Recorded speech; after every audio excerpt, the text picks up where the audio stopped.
Iman tak dapat diwarisi dari seorang ayah yang bertakwa.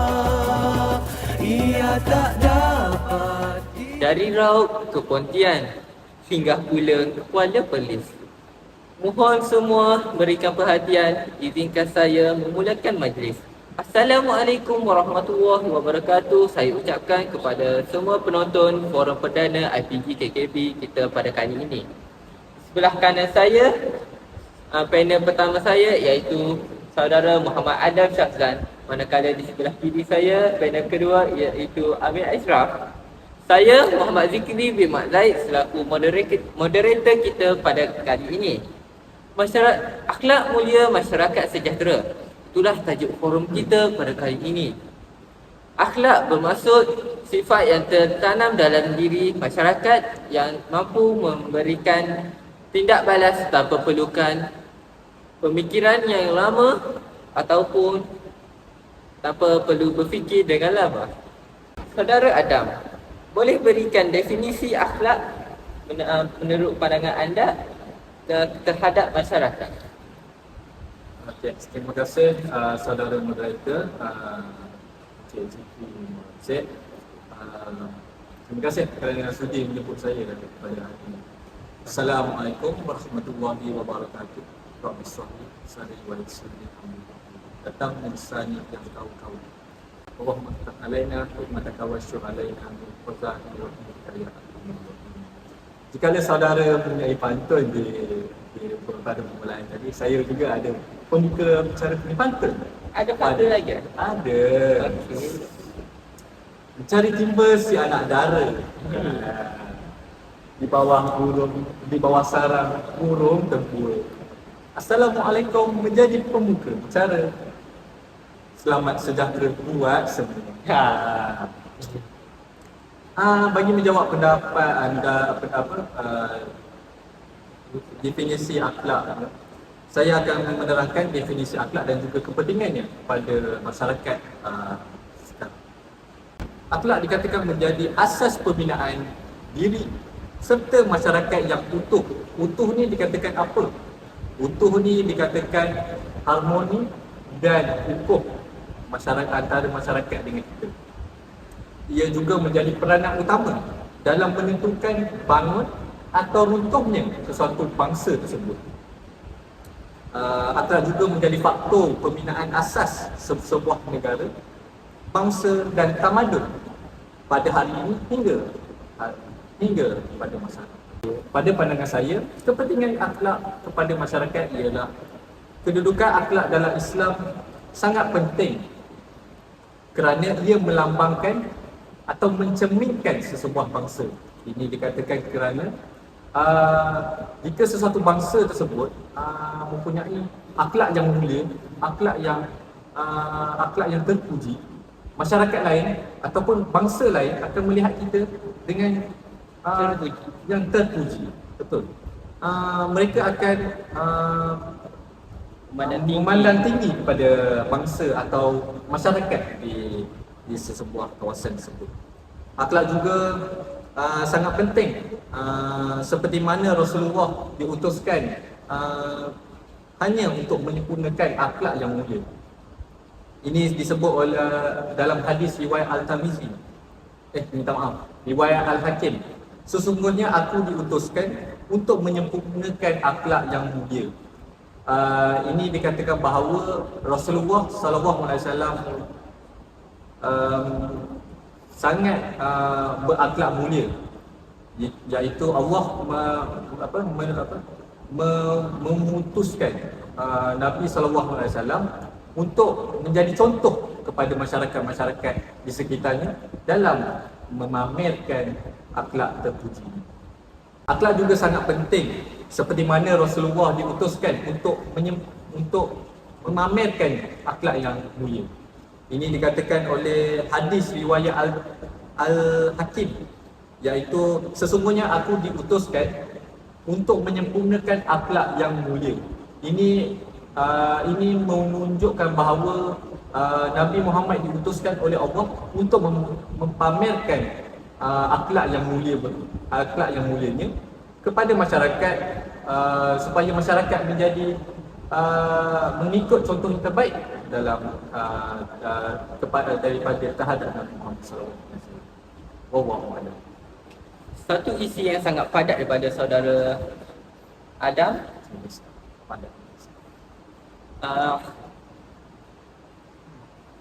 Daripada isi Adam, kita dapat menyimpulkan bahawa Nabi ini merupakan satu utusan daripada Allah untuk menjadi sebagai satu panduan kepada masyarakat kita. Manakala saudara Amir, apakah definisi akhlak pada pandangan Encik Amir? Bagi saya, daripada apa yang saya rujuk, dari segi istilah, akidah bermaksud keimanan kepada Allah Subhanahu Wa Taala, yakni mengakui kewujudan Allah. Jadi itu adalah pengertian dari segi istilah. Ada juga dari segi bahasa, tapi saya boleh beritahu dari segi istilah saja.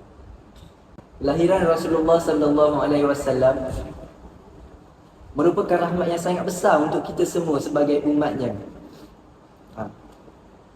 Ini dikatakan demikian kerana Rasulullah sallallahu alaihi wasallam menginginkan umatnya untuk mendapat hidayah dan mendapat kebaikan di dunia dan di akhirat. Hal ini dapat dibuktikan,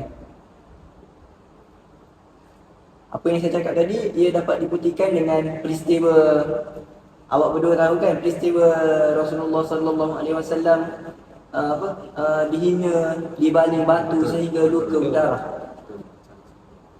Jadi dia tetap memaafkan umatnya yang menghina dia menghina baginda ketika itu.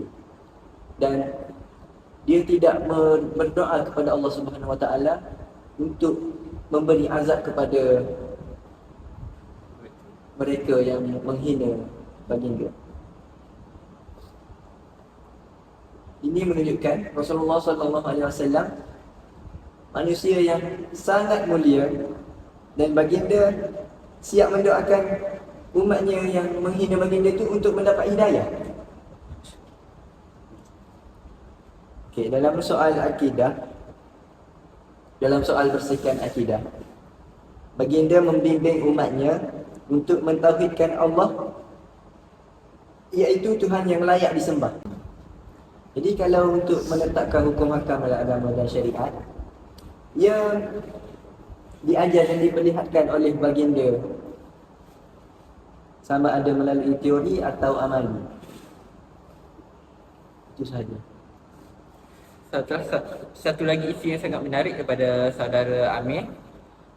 Sungguh mulia akhlak Rasulullah sehingga dia menjadi manusia terbaik di muka bumi ini. Ada hadis diriwayatkan apabila Sayyidatina Aisyah radhiyallahu anhu ditanya, bagaimanakah akhlak Rasulullah sallallahu alaihi wasallam? Beliau menjawab, akhlak beliau ialah Al-Quran. Ini merupakan hadis riwayat Ali Ahmad dan disahihkan oleh Al-Alamah. Melalui hadis ini kita dapat melihat bahawa akhlak Rasulullah ini merupakan akhlak yang baik, kerana akhlak beliau dibandingkan dengan Al-Quran, iaitu wahyu Allah yang terbaik yang diturunkan oleh Jibril. Sungguh mulia akhlak beliau sehingga kita perlu mencontohi akhlak baginda dari lahirnya baginda hingga matinya, wafatnya baginda. Akhlak beliau perlu dicontohi oleh masyarakat. Akhlak beliau perlu dicontohi oleh masyarakat melalui 3 sektor, iaitu akhlak, akidah dan ibadah. Selesai sudah sesi pertama kita pada forum kali sebentar saja tadi. Kita akan beralih kepada sesi yang kedua pula, iaitu peranan akhlak mulia Rasulullah SAW terhadap masyarakat dari segi akidah, akhlak dan juga ibadah. Saudara Adam, bolehkah anda bagi pendapat anda berkaitan tentang kepentingan akhlak mulia dari segi akhlak? Terima kasih Tuan Moderator. Saya akan memberi pendapat tentang ciri-ciri Rasulullah SAW terhadap masyarakat mereka pada zaman dahulu. Saya ada 5 ciri yang mencerminkan akhlak Rasulullah. Pertama, iaitu Rasulullah mendidik sahabat mengikut tata cara yang diperintahkan oleh Allah Subhanahu Wa Taala. Hal ini dikatakan demikian kerana ia akan membentuk masyarakat yang begitu unggul dan dari segi imannya, takwanya, kepribadian yang mulia dan cenderung untuk membuat kebaikan. Ia juga dapat menghindarkan masyarakat dari melakukan segala perbuatan keji ataupun perbuatan jahat, iaitu tidak menghormati jiran, tidak bercakap belakang dengan masyarakat. Ya, kita tahu istilah gosip dalam masyarakat sekarang ni yang orang kata apa, sangat berbahaya dan apa, kain orang Jaga tepi kain orang. dia sama-sama jaga tepi kain orang. Itu adalah perbuatan yang tidak baiklah dari sudut pandangan agama ini. Yang kedua iaitu Rasulullah SAW tidak pernah melakukan perbuatan keji seperti syirik. Seorang yang menjadi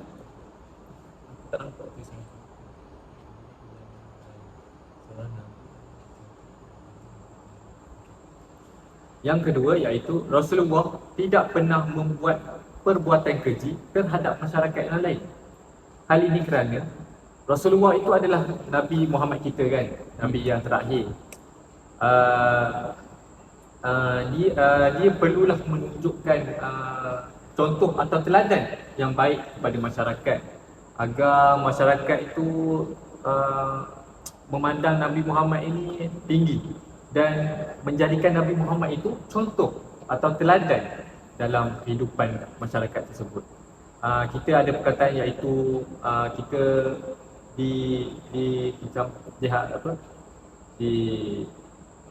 diharuskan untuk mengikut sunnah Nabi SAW. Yang ketiga, ciri Rasulullah terhadap masyarakat ialah Rasulullah menjaga tutur bicaranya dalam bercakap dengan masyarakat lain, dengan cakap dengan orang lain, menjaga kosakatanya, tidak merendahkan orang lain. Tutur katanya dijaga dan tidak pernah terjerit-jerit seperti dalam pasar-pasar kita dapat tengok pada zaman sekarang, yang di mana shopping kompleks apa semua dikatakan riuh rendah dengan terjerit sana, terjerit sini, ataupun dengan TikTok sekarang yang terjerit-jerit di media sosial, tidak tahu apa motifnya dalam membuat satu konten dalam TikTok tersebut. Ini juga dapat diselitkan dalam perbualan kita pada hari ini, iaitu akhlak yang mulia mencerminkan masyarakat yang sejahtera. Yang keempat iaitu Rasulullah seperti saudara Ahmad Ashraf yang beritahu tentang akidah dari sudut percayanya kepada Allah Subhanahu Wa Taala, yang menjadi Rasulullah ini menjadi seorang yang agak pemaaf. Bukan agak pemaaf, memang pemaaf orang ni. Kita dapat lihat yang bahawa orang yang mahu menikam Nabi, mahu membunuh Nabi, tetapi tidak dapat membunuhnya dan dia dapat hidayah, lalu dia memeluk agama Islam dan meminta maaf kepada Nabi Muhammad SAW. Rasulullah SAW tidak menyimpan dendam atau doa-doa yang tidak baik untuk mereka. Dia malahan lagi dia memaafkan perbuatan seseorang tersebut. Yang kelima iaitu Rasulullah juga salah seorang yang murah dari segi hartanya, murah dari segi ilmunya, Kita juga dapat tahu bahawa Rasulullah SAW adalah bijaksana dari akal fikirannya untuk mengatur strategi dalam perang contohnya. Contohnya kita dapat tahu iaitu perang Badar, perang Uhud dan perang Khandaq. Iaitu Rasulullah amat bijak dalam menyelesaikan sesuatu masalah. Kita dapat juga melihat dari konteks kepimpinan Rasulullah SAW dalam menyelesaikan sesuatu masalah dengan bermesyuarah. Berbalik dengan konteks pemurah tadi, saya juga ini Rasulullah juga adalah seorang yang pemurah dari segi Rasulullah juga pemurah dari segi untuk memberi hartanya kepada orang miskin. Dia katakan bahawa Rasulullah SAW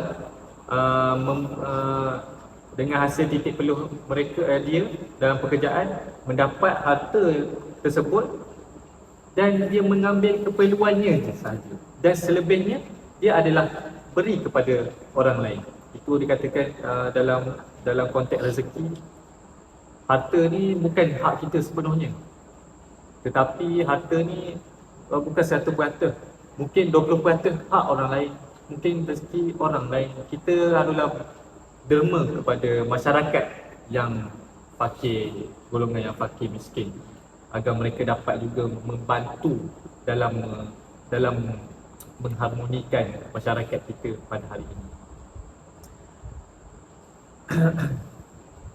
Rasulullah SAW bersabda,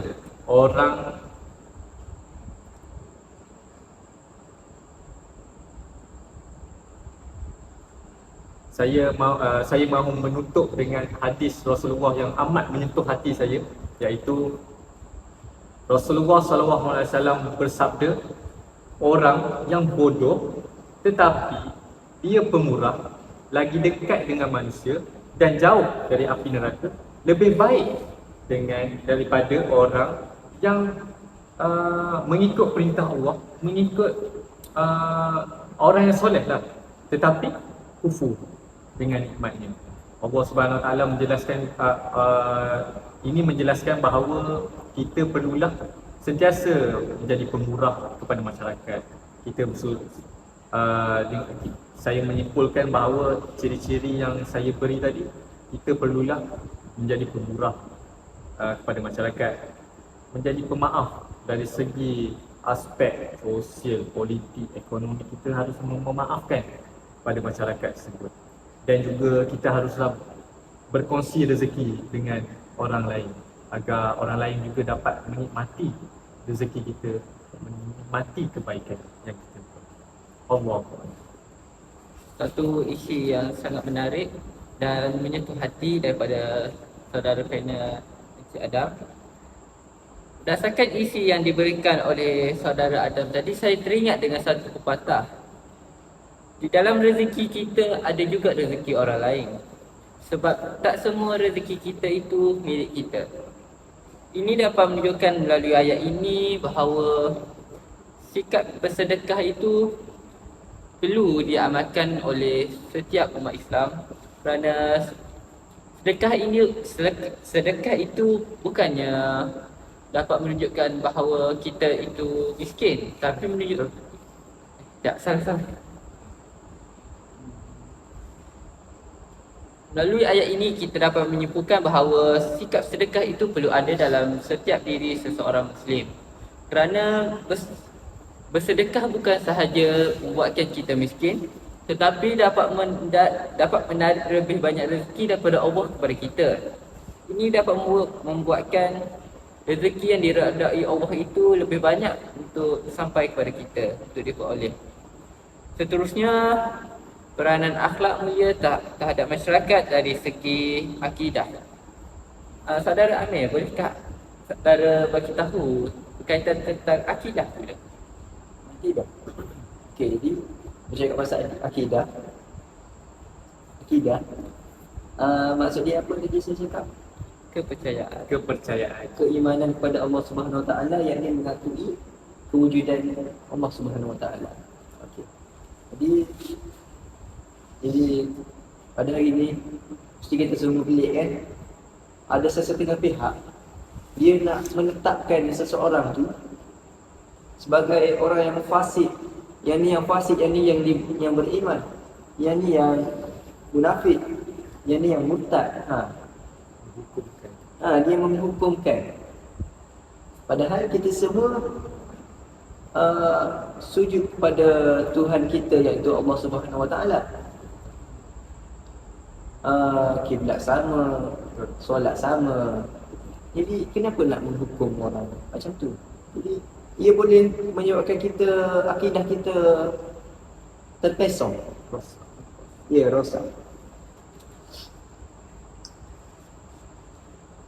Bagi saya, pihak yang mahu menentukan, menghukum manusia ni, nak label munafik, nak label kafir, nak label ni yang ni beriman, itu adalah perkara yang buruk kerana ia akan menyebabkan pergaduhan dalam masyarakat. Macam contohnya, macam kalau saya cakap, sebagai contohlah, saya cakap Encik Zikri, awak ni munafik, awak tak sama macam Encik Adam. Encik Adam beriman. Jadi awak tak rasa panas ke kalau saya cakap macam tu? Marah. Marah kan? Dia macam tu lah. Tambah-tambah yang orang yang kita tak kenal tiba-tiba kita cakap, munafik, kafir. Tak boleh. Melabelkan seseorang. Melabelkan seseorang. Padahal kita tak tahu apa dia buat. Macam kita tengok dia ni perangai macam nakal. Tapi malam tu masa kita tidur, dia tengah bertaubat. Yes. Jadi kita jangan memesongkan akidah kita untuk percaya dengan orang yang menghukum dia ni sebagai kafir. Dan satu lagi, macam ada, yalah, kita seperti saya jahil. Ada sesetengah ilmu yang saya rasa macam melarikan akidah, padahal benda tu adalah benda sunat. Padahal, tapi saya tak percaya dengan benda tu. Jadi saya anggap dia ni munafik ke? Nak acah-acah baik, nak buat benda tu macam nak nampak baik. Tapi tak boleh. Padahal dia buat tu atas niat dia. Dan apa yang dia buat tu mungkin yang kita tak tahu. Mungkin dia lebih tahu tentang agama. Jadi kita tak boleh, kalau dia buat benda yang kita tak tahu, kita cakap itu memang kita kena selidik dululah sebelum memfitnah. Sebelum menyebarkan atau memfitnah. Bukan sebelum. Sebelum menyebarkan atau memfitnah. Sifat tabayyun. Sifat tabayyun. Tabayyun. Jadi Rasulullah sallallahu alaihi wasallam telah bersabda yang mafhumnya, sesiapa yang meninggal dunia dalam keadaan tahu bahawa tiada Tuhan selain Allah, insya-Allah bahawa tiada Tuhan selain Allah, dia akan masuk syurga. Dijanjikan syurga.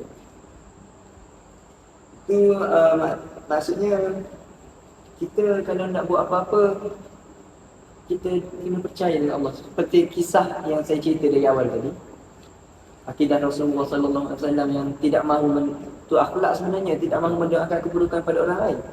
Tapi akidah dia apa? Dia percaya kepada Allah Subhanahu Wa Taala yang Allah akan memberikan hidayah kepada orang yang menghina baginda. Dan kita semua janganlah berhenti untuk menuntut ilmu, kerana itu juga antara salah satu jalan yang akan menyebabkan akidah kita terpesong. Jadi untuk kita menuntut ilmu ni, tak semua bidang, tak semua rujukan kita boleh ambil. Tapi untuk belajar agama ni, Rasulullah sallallahu alaihi wasallam pernah bersabda, yang mafhumnya, aku tinggalkan kamu dua perkara yang tidak akan membawa kepada kesesatan, iaitu Al-Quran dan As-Sunnah. Itu je yang boleh buat, yang boleh mengelakkan kita daripada terpesong daripada agama Allah. Panduan kita dah ada. Itu sahaja daripada saya.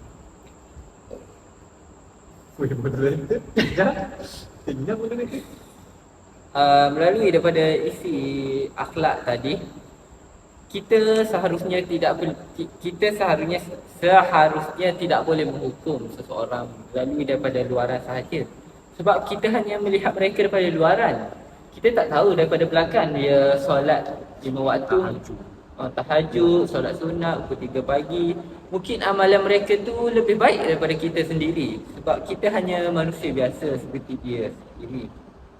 Mungkin dia tak nak riak ke.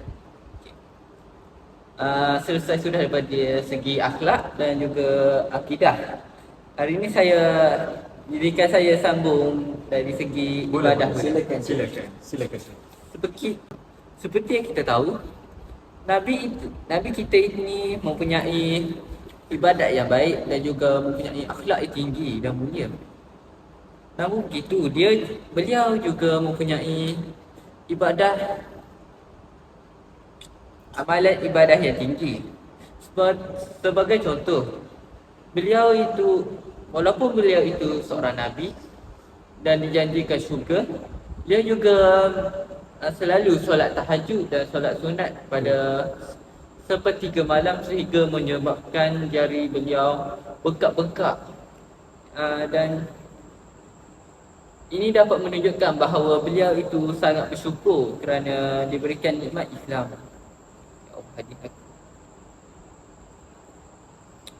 Ini dapat disebutkan bahawa beliau ini, walaupun beliau Nabi, tapi beliau tidak berasa riak, dan mungkin atas perbuatannya.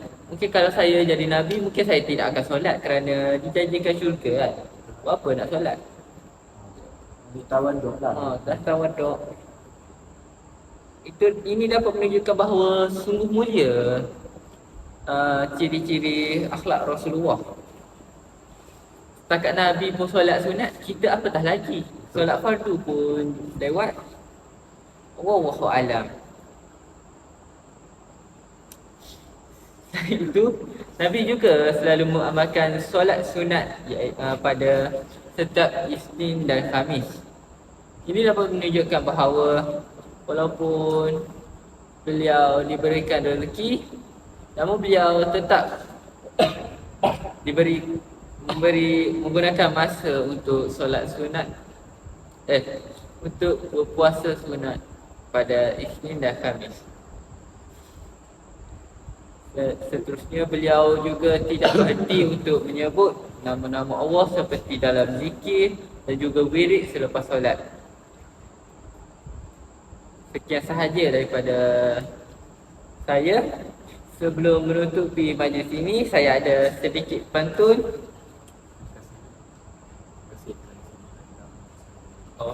Jauh-jauh dari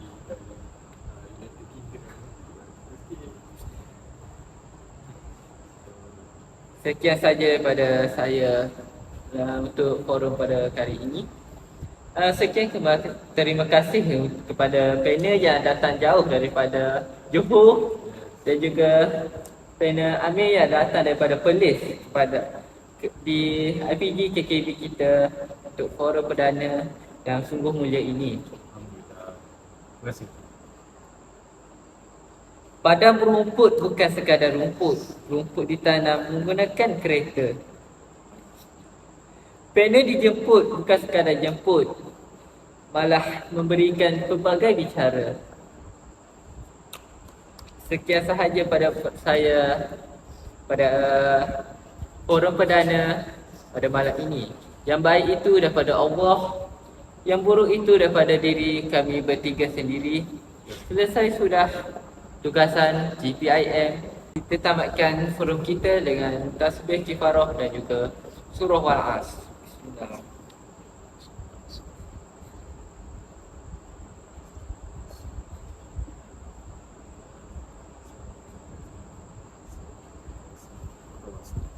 Jangan lupa selawat. Jangan lupa solat. Allahumma salli ala sayyidina Muhammad wa ala ali sayyidina Muhammad.